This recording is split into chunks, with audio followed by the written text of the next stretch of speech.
Good morning everybody, and welcome to our presentation for the Automation Works facility. Today I'm going to be talking about my dog feeder, but the electronics one. Project description. This is my electronic part of the design project.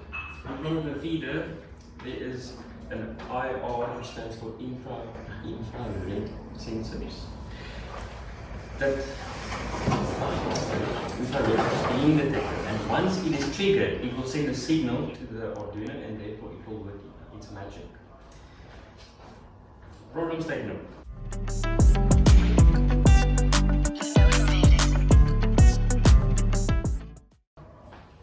How does it work?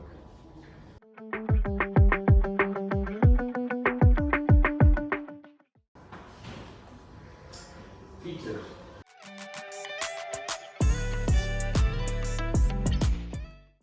Sketches.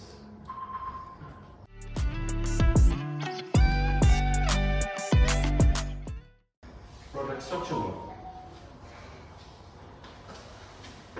So how my machine works is that it has an Arduino Uno. This is the MCU. It is low cost, flexible, and it's easy to program. It's also open source. Why is it important? It's where the code lies, and it's like a master. It tells every component what to do. This is my bill of materials. The Arduino itself is 150 Rand, and the total is 1,521. The component I wanted to use for my design project was the RFID, which stands for Radio Frequency Identification. So how it works, this small component, is that a collar or a keychain that has a specific frequency that is the same as this one. So if it gets close, it will activate. But sadly, I couldn't implement the system because we couldn't get the RFID tab to take it out. Secondly, the component I wanted to use was the ESP32. The ESP32 is a camera that streams, that you can use for streaming. Now, how I wanted to implement this is to use facial recognition. The reason for this is for the machine to see which dog is in front and to make a decision if the dog has already eaten or not eaten. So, modification.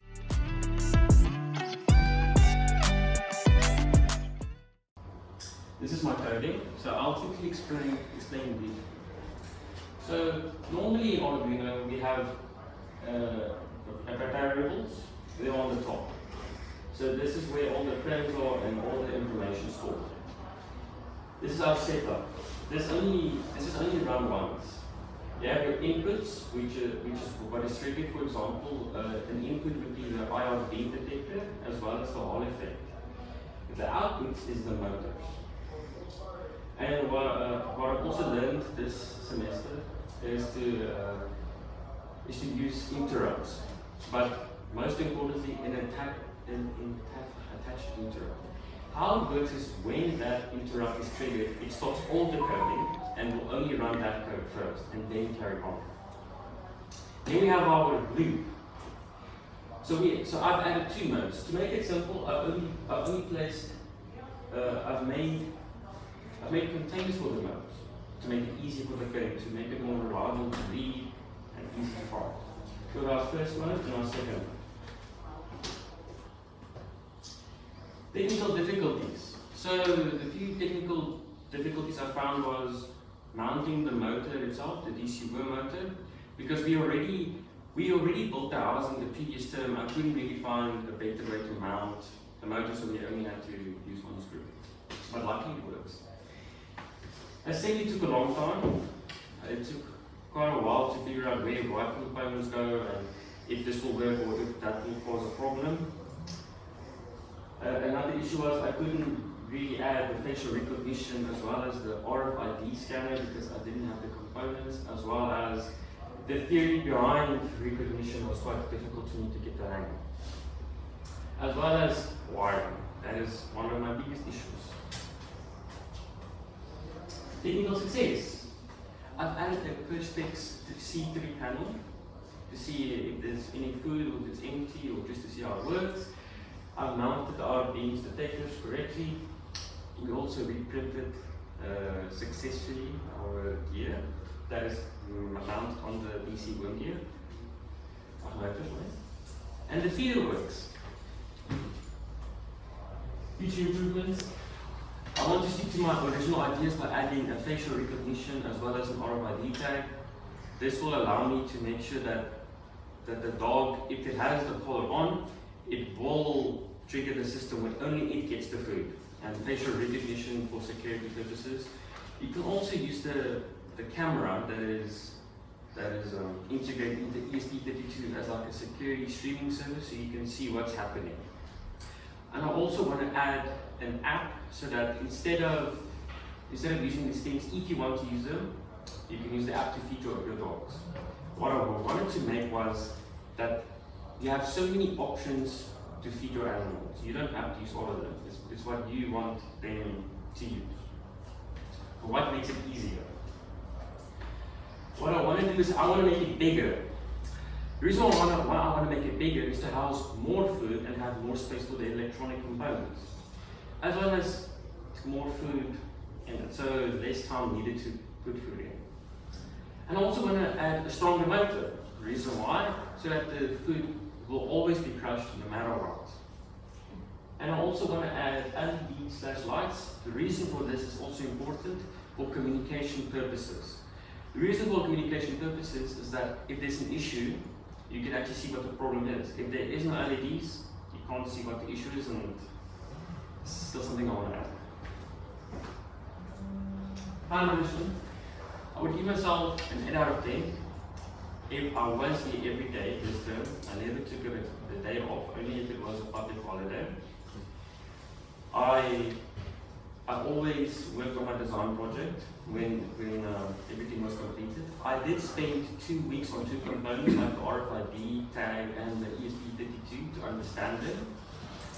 And it turns out it's not actually difficult to use the RFID, it's the difficulty using the camera. This is my activity log chart. This term we learned quite a lot in theory, the electronic parts as well as the programming parts. It took a long time. Then after that, we got the tutorial project, which is our small AI-like vehicles, which has to follow a black line and make a decision to turn left or right and try and follow the black line. The design project is my dog feeder. PPD is our morning meetings as well as our critical thinking activity. Daisy helped us a lot and teaches us how to think for ourselves, as well as teach us life lessons on how to act if a specific situation happens. The extra hours is me working at home on anything. XW stands for SolidWorks drawings. I spend a few hours in it. And this purple area is our time spending next door in the office with automation works.